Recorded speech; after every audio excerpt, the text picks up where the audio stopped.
오늘 하나님의 말씀의 제목은 우리의 고통을 돌보시는 하나님이라는 제목으로 은혜를 나누기를 원합니다.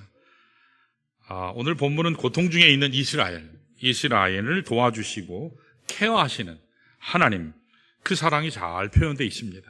특별히 오늘 본문은 출애굽하기 전에, 애굽을 탈출하기 전에 이스라엘 백성의 생활 가운데서 마지막 부분에 해당하는 그런 사건이 오늘 본문에 기록되어 있어요.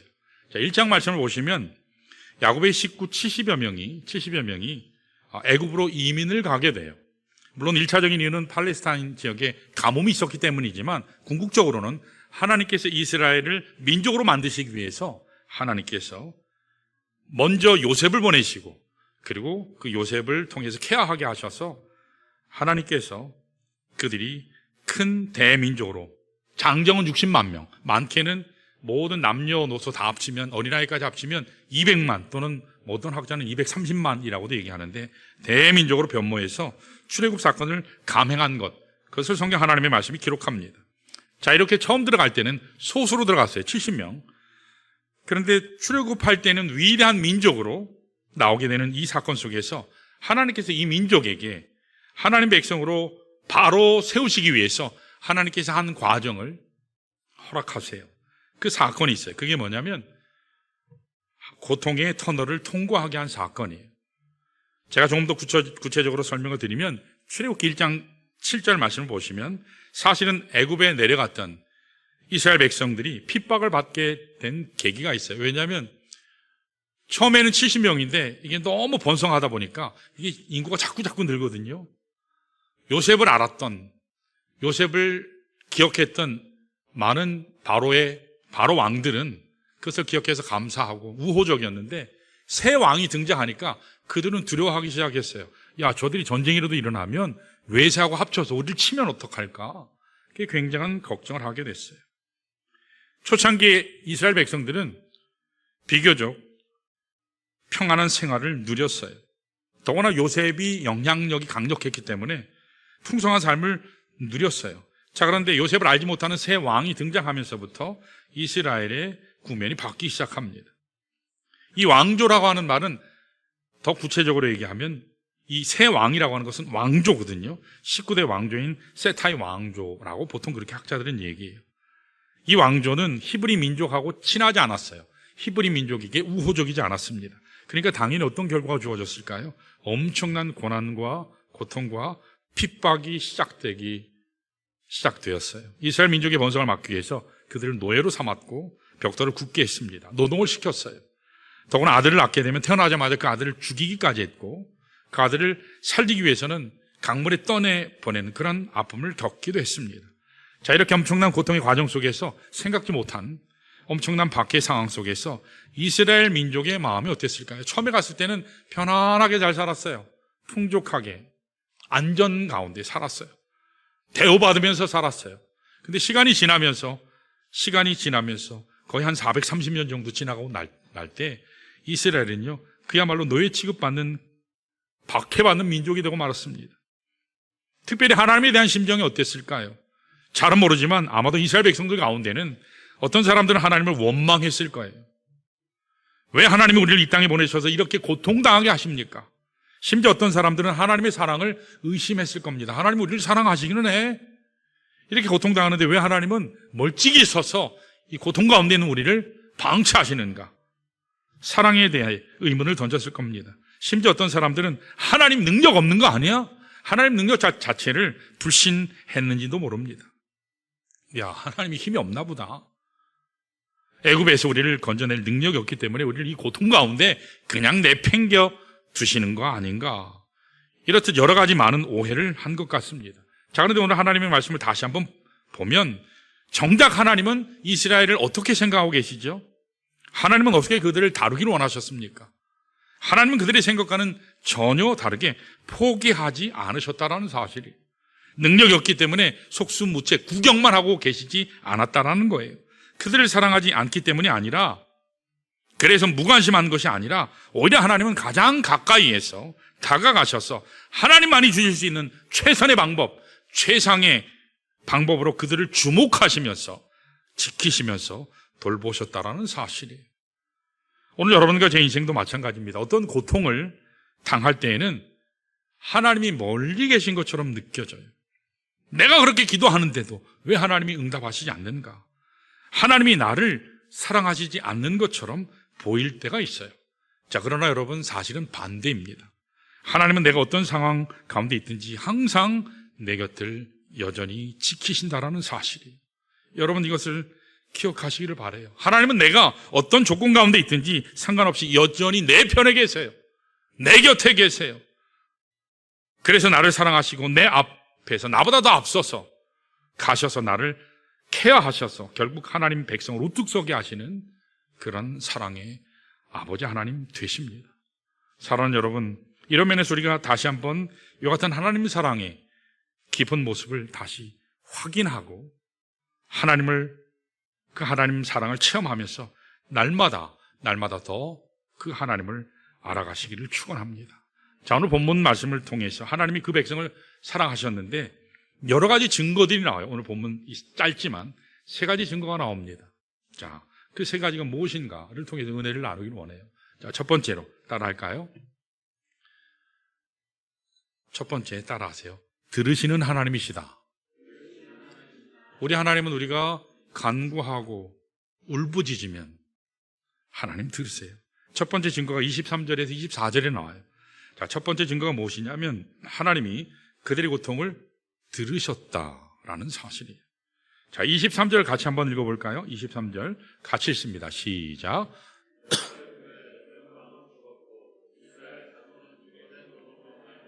탄식하며 부르짖으니 그 고된 노동으로 말미암아. 아멘.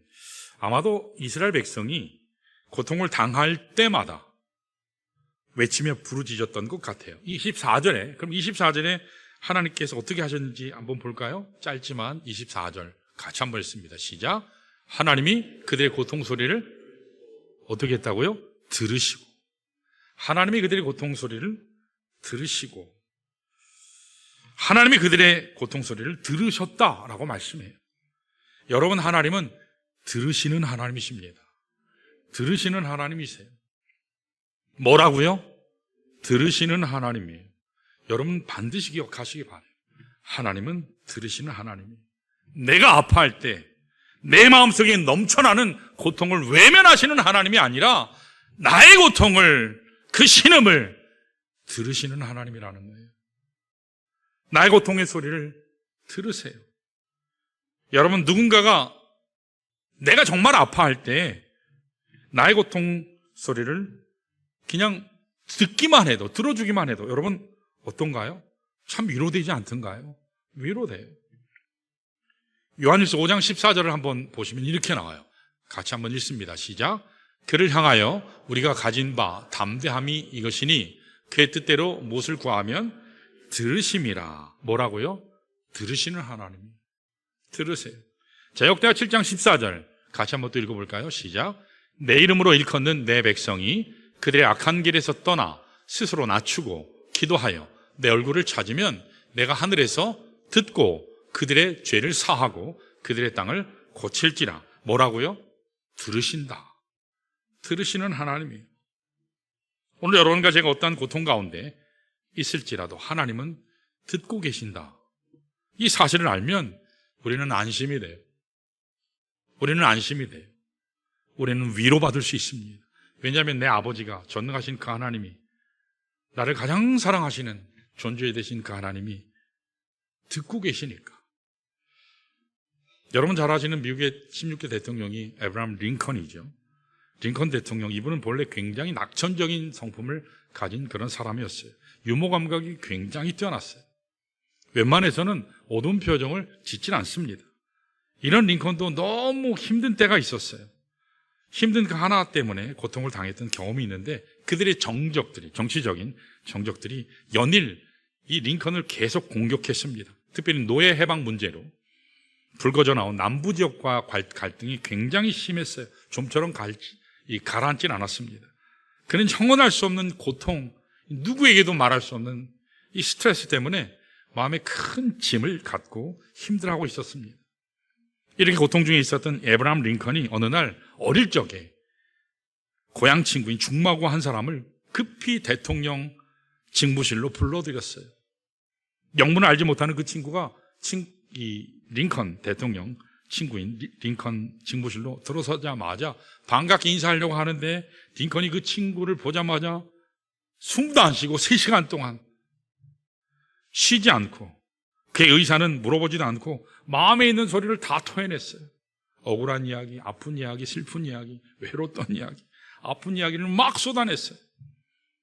그래서 그 친구는 졸지에 한마디 대꾸도 못하고 3시간 동안을 듣기만 하다가 돌아 나왔습니다. 그런데 놀라운 사실이 뭔지 아십니까?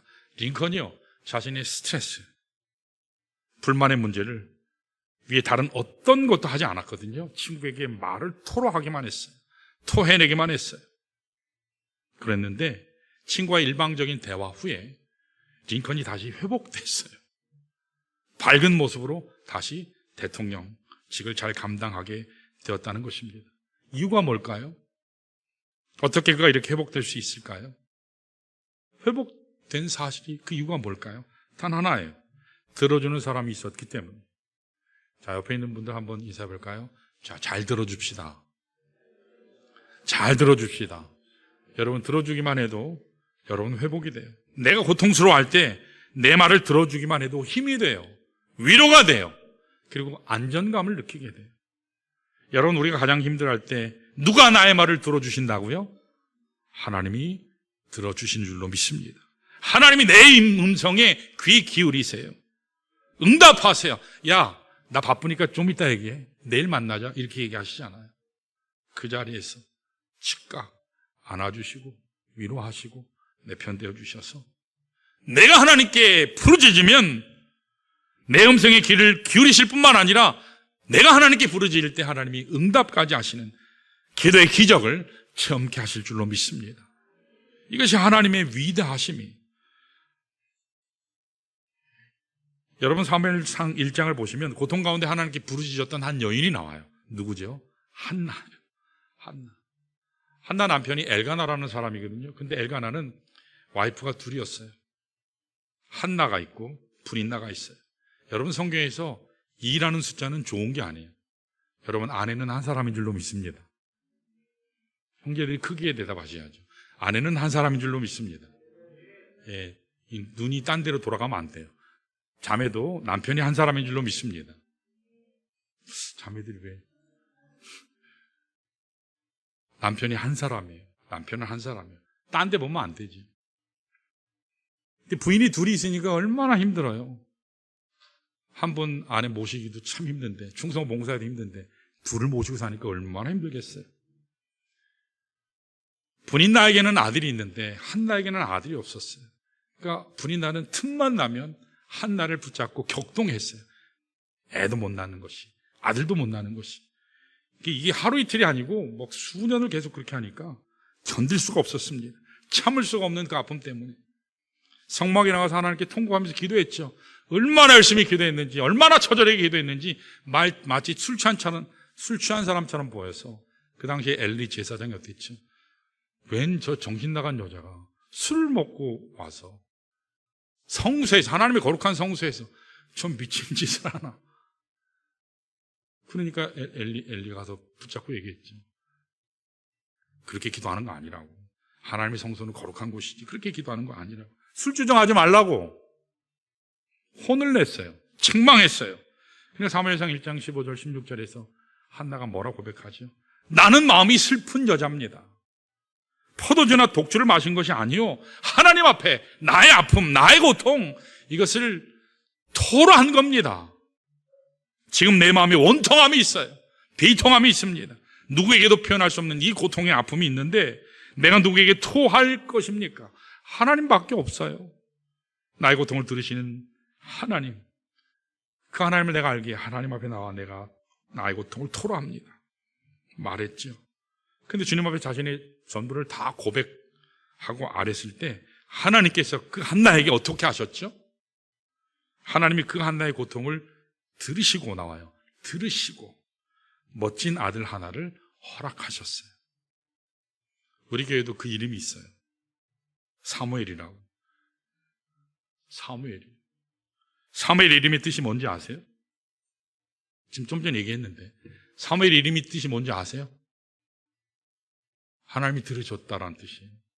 하나님이 들으셨다. 하나님이 들으신다. 하나님이 나의 고통을 들으신다.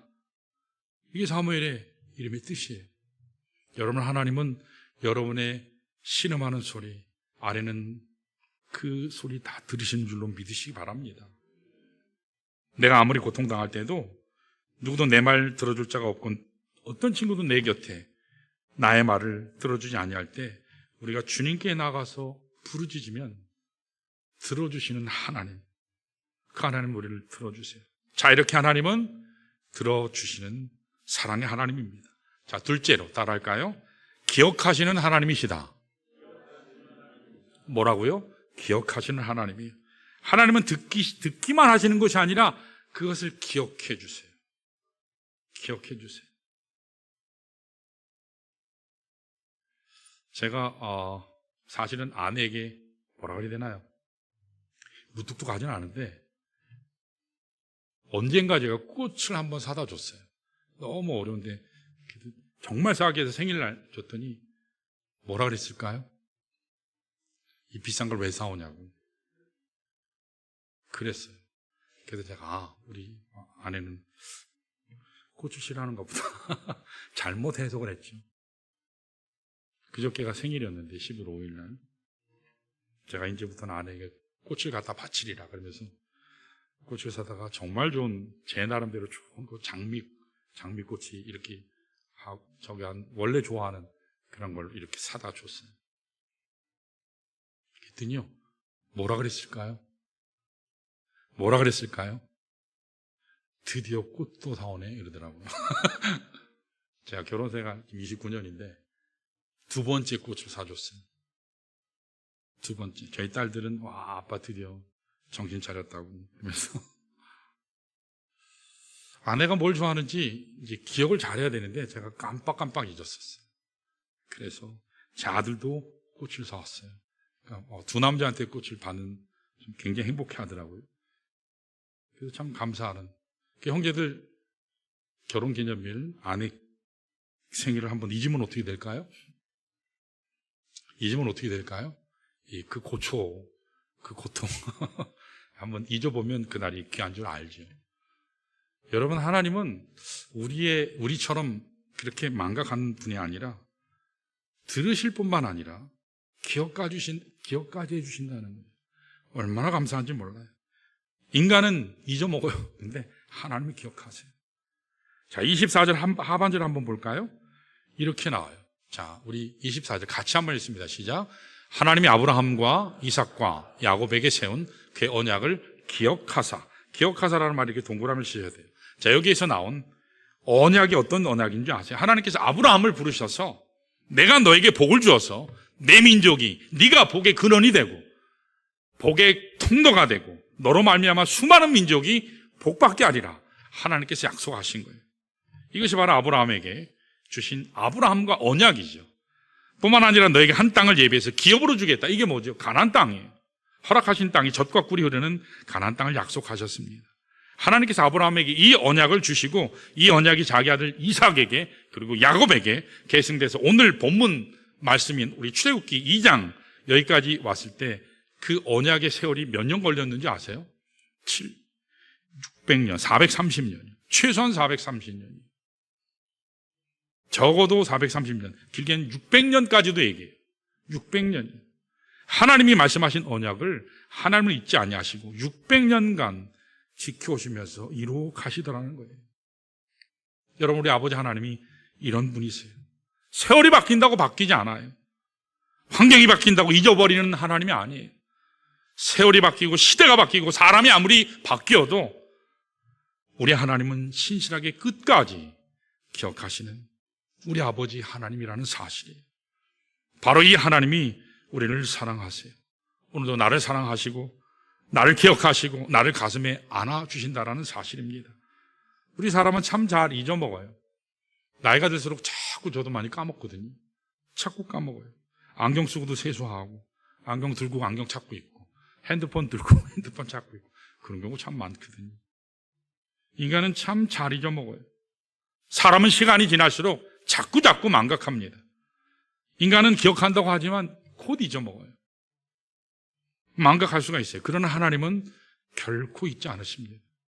결코 잊지 않으세요. 자, 이사야 49장 15절 16절은 하나님은 우리를 기억하신다는 사실을 이렇게 표현하셨어요. 우리 한번 읽어볼까요? 시작. 여인이 어찌 그 젖 먹는 자식을 잊겠으며 자기 태에서 난 아들을 긍휼히 여기지 않겠느냐. 그들은 혹시 잊을지라도 나는 너를 잊지 아니할 것이라. 그렇게 말씀하셨어요. 기가 막힌 표현이죠. 여러분, 엄마는요, 애기 엄마는 절대로 자식을 못 잊어요. 내가 죽는 한이 있어도 내 자식을 보호하거든요, 지키거든요. 근데 여기 극단적인 표현을 하나님이 사랑하셨어요. 이게 하나님 사랑을 가늠할 수 있는 그런 표현이에요. 여인이 엄마가 젖 먹는 자식을 잃어버리는 것은요, 사실 불가능해요. 그건 가능하지 않습니다. 세상에 그런 엄마는 없어요. 내가 낳았고 내가 젖을 먹였던 자식을 누가 잊겠습니까? 꿈에도 못 잊어요. 이 세상의 어머니가 자신의 자식에게 긍휼을 베풀지 않을 어머니가 어디 있겠습니까? 자, 그런데 하나님 말씀하시기를 그런 일이 일어나지 않겠지만 그러나 그런 일은 일어날 수도 있는데 설사 그 젖먹이를 가졌던 여인이 그 젖먹이던 엄마가 그들의 자식을 버리는 일이 있을지라도 16절에 보면 그래서 뒤에 15절 후반부에 이러죠. 나는 너를 결코 잊지 아니할 것이라. 그런데 16절에 이렇게 말씀하셨어요. 읽을까요? 시작. 내가 너를 손바닥에 새겼고 그랬어요. 여러분, 하나님은 우리를 잊지 않기 위해서 우리의 이름을 손바닥에 새기셨다고 말씀하셨어요. 내 얼굴을 손바닥에 새겨놓고 오늘도 내 이름을, 내 얼굴을 계속 보고 계신다고 말씀하셨어요. 우리가 이 사실을 기억하면 아무리 환경이 힘들어도 실망하지 않을 수 있어요. 하나님이 나를 보고 계시는구나. 하나님이 나와 함께 하시는구나. 심지어 손바닥에 내 이름을 새겨놓고 내 얼굴을 새겨놓고 나를 기억하시는구나. 내가 가장 필요할 때 하나님의 그 은총이 내게 다가오는구나. 이것이 바로 하나님 사랑입니다. 여러분, 환경 자체는요 수시로 바뀌어요. 사람 자체도요 수시로 바뀌어요. 그래도 환경 의지했다가는요, 사람 의지했다가는요 피눈물 나요. 내가 사랑하는 그것이 어떤 것이든 그것이 내 인생에 나를 피눈물 나게 할 때가 반드시 온다는 사실이에요. 그렇기 때문에 여러분, 한 분 하나님만 여러분 잘 보시기를 축원합니다. 그 음성 잘 들으시기를 바라요. 그 하나님은 내 음성 들으실 뿐만 아니라 나를 기억하시는 그 하나님 되심을 여러분 잘 기억하셔야 돼요. 삶의 계획과 문제들이 내가 원하는 만큼 빨리 실현되지 않을 수도 있어요. 해결되지 않을 수도 있습니다. 그러나 하나님은 결코 나를 잊지 않는다라는 사실이에요. 여러분 잘 아시는 분 중에 유태인 작가인데 빅터 프랭클이라는 사람이 있어요. 유명한 분이에요. 이분은 원래 정신과 의사인데 나치 독일 치하에서 아우슈비츠 수용소에 투옥이 돼서 나치 독일군이 행하는 악행, 그것을 목격하면서 생존했던 사람 중에 한 사람이에요. 이분이 2차 세계대전 직후인 1947년대 그때까지 자신이 겪었던 모든 내용을 수기 형식으로 책을 하나 썼어요. 그 책이 뭐냐면 인간의 궁극적 의미를 찾아서, 그런 책을 냈어요. 여러 나라의 책으로 번역됐고 우리나라에도 번역됐어요. 이 고전에 속할 정도로 굉장히 알려진 유명한 책입니다. 영어로는 Man's Searching for Ultimate Meaning이라는 그런 제목이에요.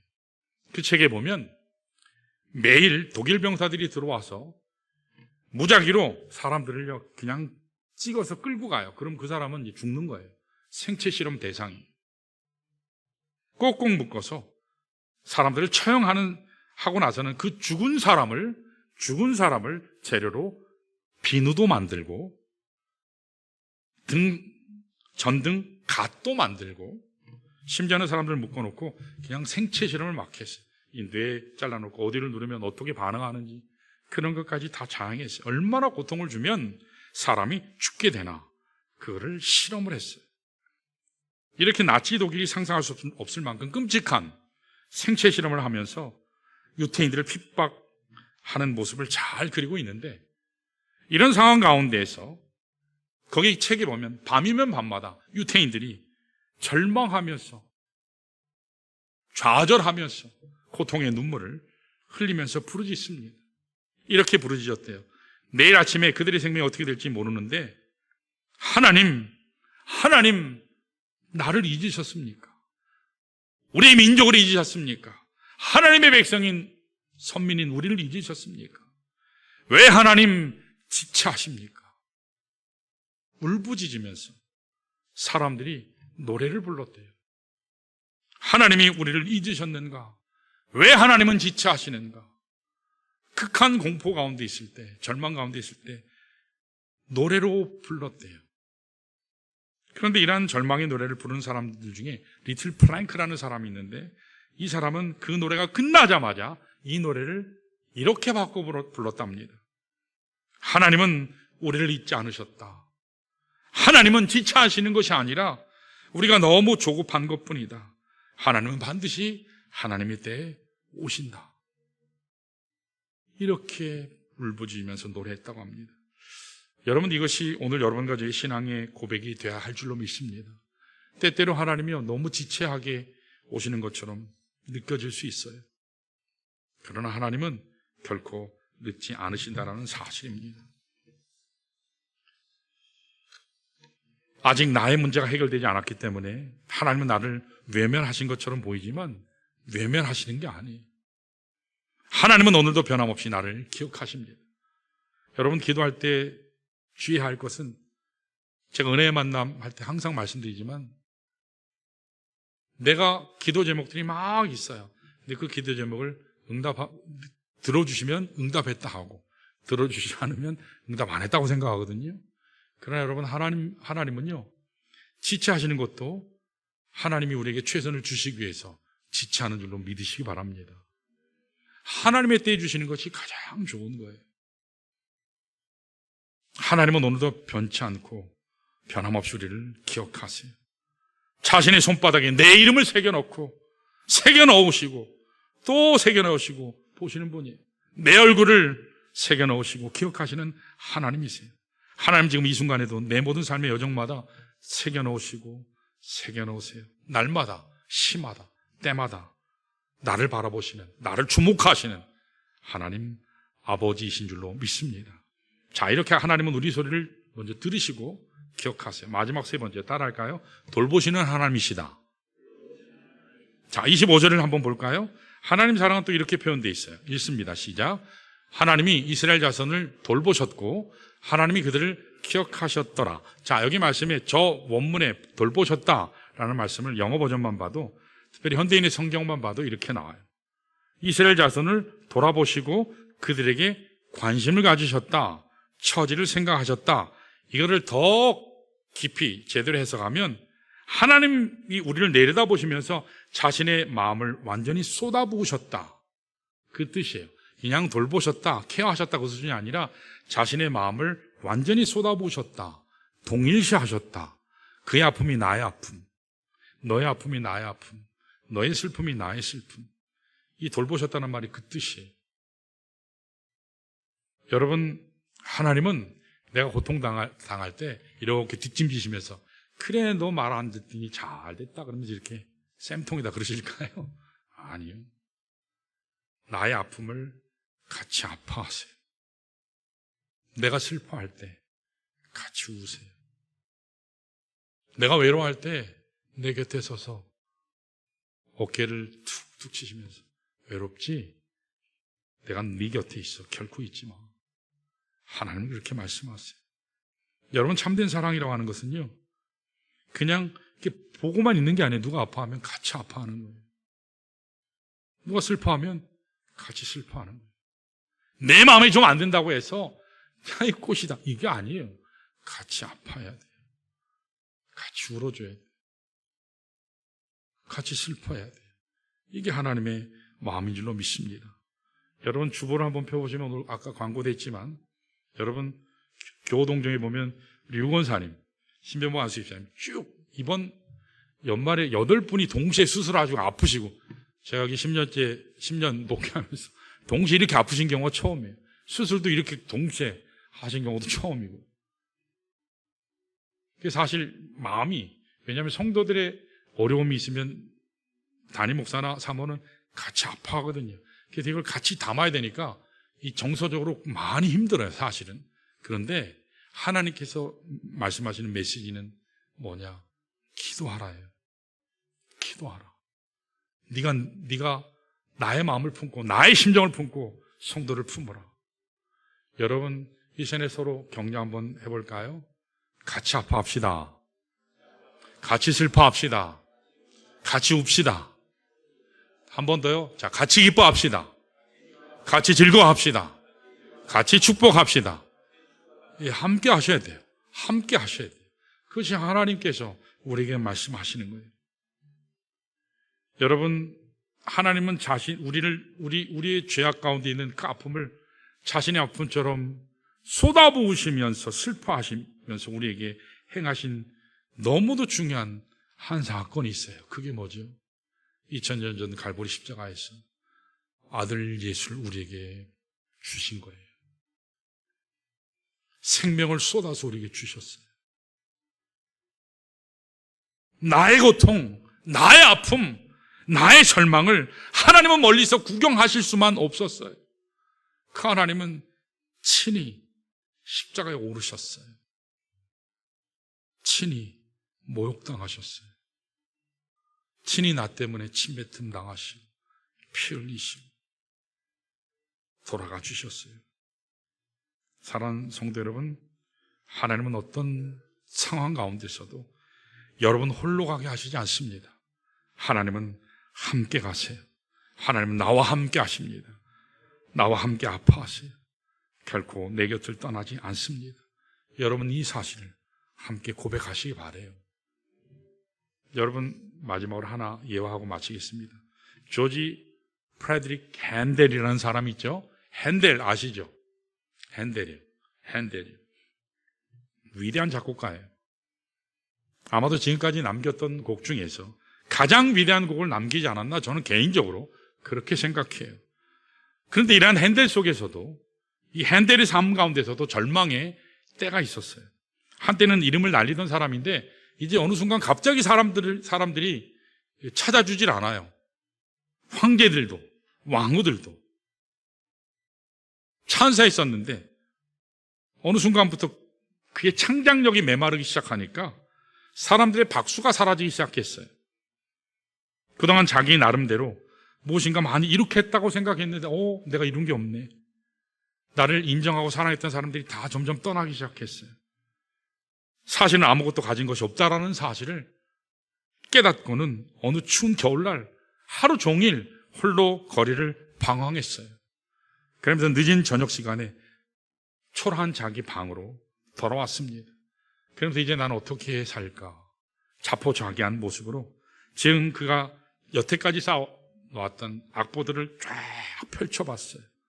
악보를 펼치는 순간에 거기에 언젠가 하나님의 말씀 한 구절을 적어놨는데 그게 눈에 기가 막히게 들어왔어요.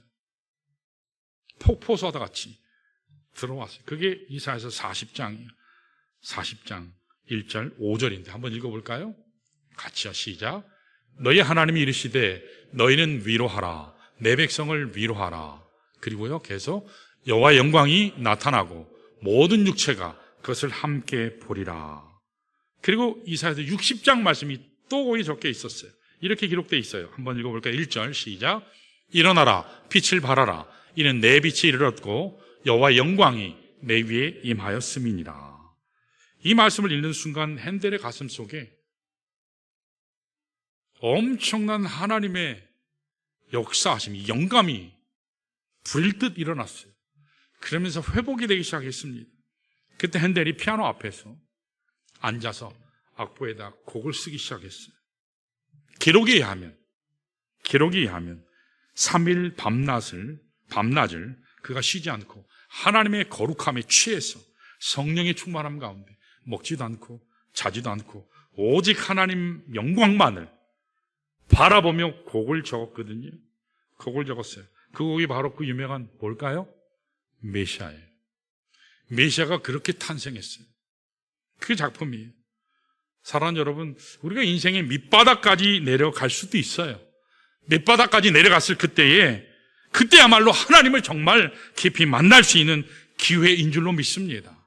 거기에서 좌절해서 나는 끝이구나, 나는 이제 인정받지 못하는구나, 내가 어디로 가야 될까 고민할 것이 아니라 여러분, 그때부터 하나님이 일하시는 줄로 믿습니다. 나의 절망은 하나님의 시작이에요. 내가 절망하면 하나님이 일하세요. 100% 하나님께 맡길 수 있거든요. 우리에게 고통이 주어졌을 때 그 고통을 통해서 여러분 하나님 바라보시기를 바랍니다. 결코 우리를 죽이시려 하는 것이 아니에요.